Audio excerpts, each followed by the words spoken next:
Welcome back to Myths and Mayhem, the show where gods create problems, kings make them worse, and heroes firmly believe that every problem is just one good swing away from becoming someone else's problem. Last time, we watched Theseus accidentally kill his own father because he forgot to change the sail on his boat. Today, however, we're meeting the man who looked at every obstacle in life and treated it like it was a speed bag that had just made fun of him. We're talking about Hercules, the heavyweight champion of ancient Greece, the patron saint of poor impulse control, the human embodiment of that sounds like a future problem. But before he can fight lions, wrestle monsters, and clean out a stable with what amounts to a civil engineering war crime, and become the Greek version of a one-man natural disaster, we need to talk about where he came from. And unfortunately, where he came from involves Zeus, which means our story immediately begins with a felony.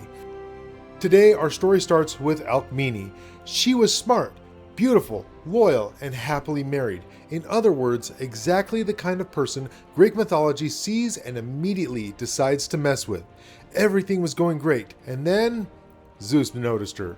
And ladies and gentlemen, if you've been listening to this channel for more than 10 minutes, you know that those 4 words have the same energy as hearing a tornado siren while standing in a trailer park. Because whenever Zeus comes into the chat, disaster is already warming up in the bullpen. Now, Alcmene loved her husband Amphitryon. She was faithful, devoted, and she wasn't interested in divine affairs. She wasn't looking for a side quest. So Zeus did what he always does when confronted with a boundary. He committed identity theft. One night, while Amphitryon was away at war, Zeus disguised himself as her husband and showed up at the palace. Not a vague resemblance, not a convincing costume, the full package. Voice, appearance, mannerisms, everything. The king of the gods looked at the concept of consent and said, what if I bypassed that entirely? But here's where things get truly insane. Zeus was so committed to this terrible idea that he ordered the night itself to last for 3 straight days, 72 hours. The man literally altered astronomy just because he wanted extra vacation time. Imagine being Helios, the sun god. You wake up for work, check the schedule, and discover that Zeus has approved himself 48 hours of overtime darkness. No explanation, no paperwork, no HR department, just cosmic corruption. And then the real Amphitryon finally comes home. He's excited, he's victorious, he's ready to see his wife. And Alcmene greets him with a, "Didn't we just do this?" And now that's the kind of sentence that immediately upgrades a conversation into a crisis. After a long, awkward discussion that probably broke several laws of physics, they eventually consult a seer who explains that the king of the gods just used the full visual effects budget of Olympus to infiltrate their marriage. And now that's what you call a rough day. Now, if Amphitryon was upset, that's nothing compared to Hera, because Hera was preparing an entire PowerPoint presentation on the subject. And because Hera is the goddess of marriage, and every time Zeus cheated, she reacted the exact same way. Not by punishing Zeus, no, that would make too much sense. Instead, she looked for the nearest innocent child and declared, "Congratulations, you're the problem now." And so Alcmene becomes pregnant with twins. One belongs to Amphitryon, the other belongs to Zeus. And if you're keeping score at home, Greek family trees continue to resemble the evidence board of a criminal investigation. Then Zeus makes the next big mistake. He starts bragging, because apparently he possessed all the power in the universe and the self-control of a middle school student who just discovered energy drinks. Standing on Olympus, Zeus proudly announces, "The next descendant of Perseus to be born shall rule over all those around him." Translation, my kid's gonna be king. The second those words leave his mouth, however, Hera's eyes light up. Not because she's happy, but because she has discovered a loophole. And Hera loves loopholes the same way YouTubers love saying, "Smash that like button." Oh yeah, smash that like button, why don't you? She delays Hercules' birth, then speeds up another pregnancy. A weak little cousin named Eurystheus gets launched into existence first. The prophecy immediately locks in, the paperwork clears, the universe shrugs, and suddenly the future greatest hero in Greece legally is required to take orders from a man who looks like he would lose a fist fight to an aggressive pillow. The moral? Don't ever brag about a prophecy before reading the terms and conditions. Now, eventually Hercules is born. Originally, he was named Alcaeus. Later, his name was changed to Heracles, which literally means glory of Hera, because apparently his parents believed that flattery could solve this situation. That's adorable. Wrong, but adorable.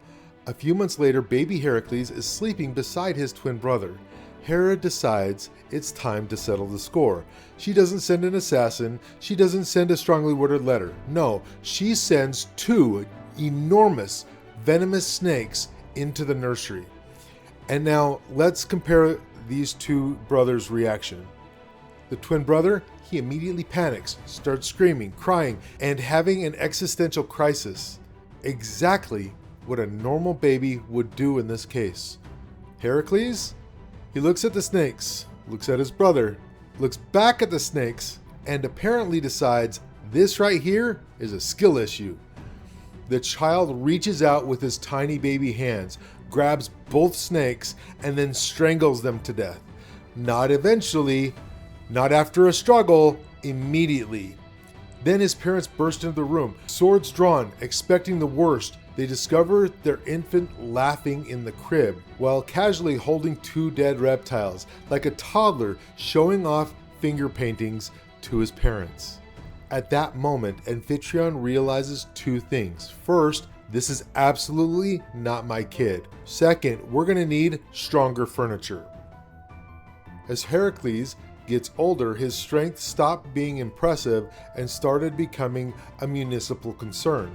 By 13, he looked like somebody had accidentally fed him military-grade growth hormones.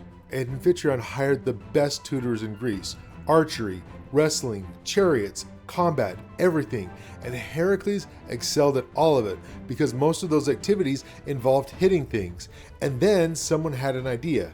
A terrible idea, but still an idea.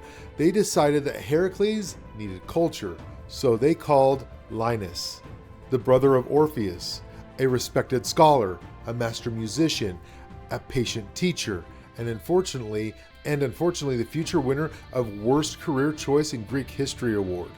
Linus was tasked with teaching Heracles how to play the lyre.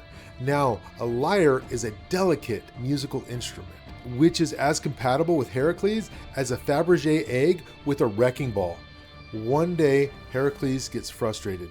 The strings keep breaking. Nothing sounds right. Linus finally loses patience and lightly taps him on the hand. A normal student would say, "Sorry," and correct the behavior. Heracles suffered from an advanced, untreated case of ancient Greek hero syndrome, AGHS. Now, we've talked about AGHS before, but some additional symptoms do include solving interpersonal conflicts through blunt force trauma and believing that every inconvenience is a boss fight. So when Linus taps him, Heracles interprets that as a declaration of war. So he grabs the lyre and introduces musical theory directly into Linus's skull. One hit, game over, music class is ended forever. Linus drops to the ground. And because of this, the city immediately puts him on trial, which sounds brave until you remember that the defendant can probably bench press the entire courthouse. Heracles stood before the judges and calmly quoted an ancient law stating that if a person strikes you first, you have the legal right to respond with equal force. Now, to hear Heracles tell it, his response was perfectly proportional. And it was proportional in the exact same way the US Navy kept things proportional in Operation Praying Mantis.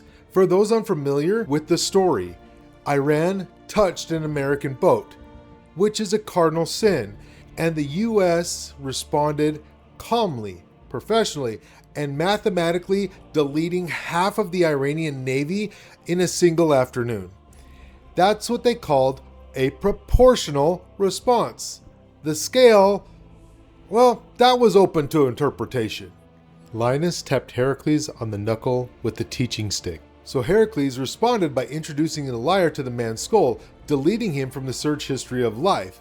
So according to Hercules, these were totally equivalent actions. A tap for a tap, a stick for a stick. A completely normal and reasonable exchange between two civilized people.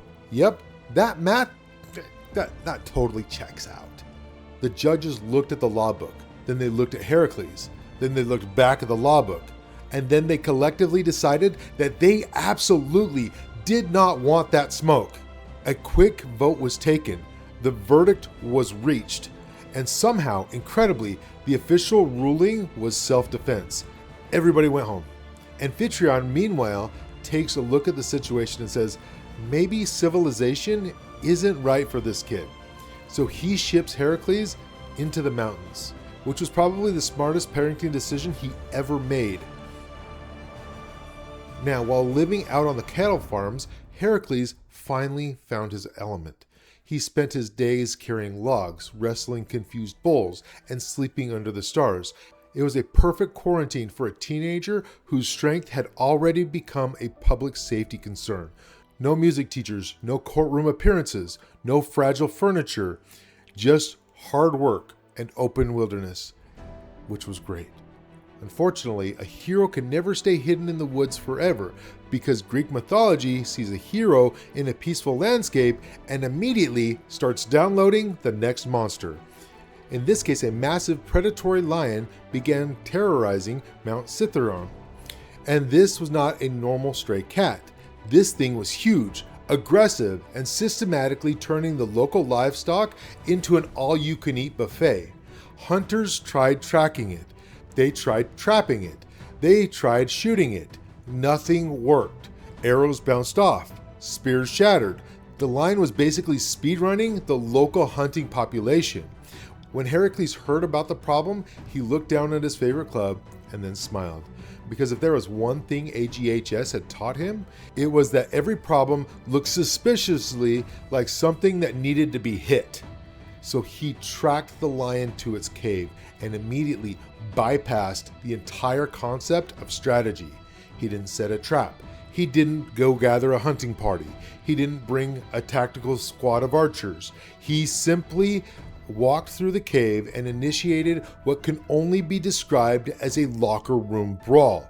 The fight was loud, violent, and entirely unscientific. The lion used his claws. Hercules used his grip strength. Several minutes later, the noises stopped. Then Hercules walked out carrying the dead lion over his shoulders like he had just finished moving furniture.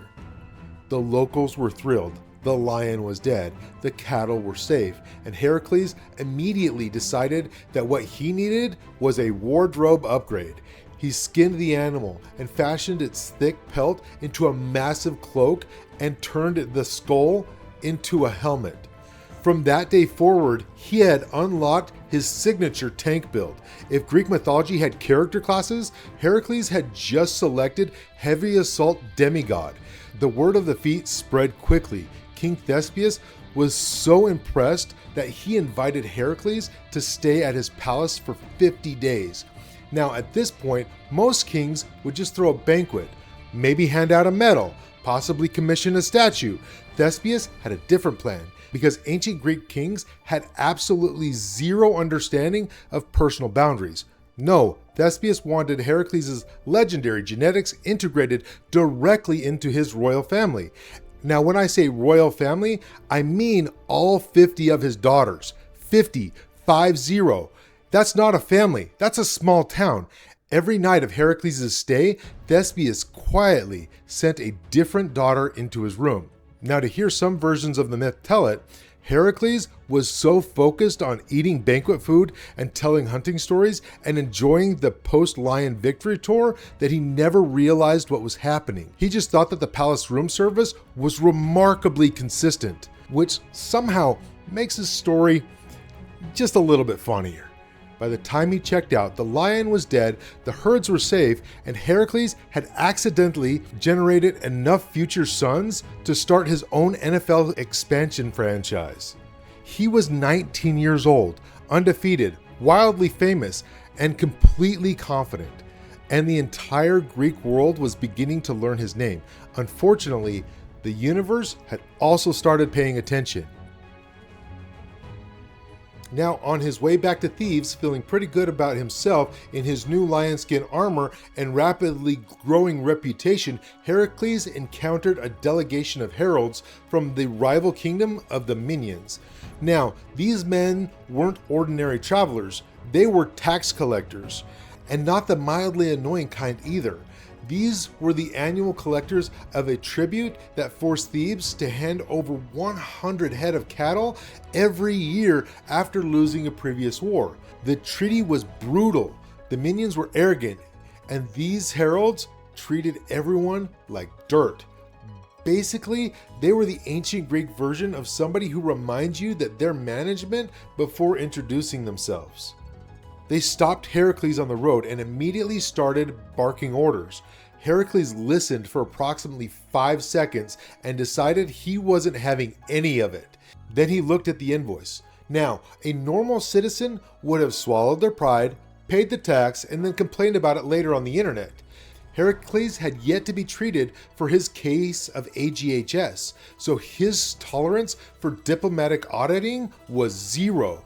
He stepped up to the lead herald, grabbed him by the tunic, and conducted a sudden corporate restructuring of the entire trade agreement.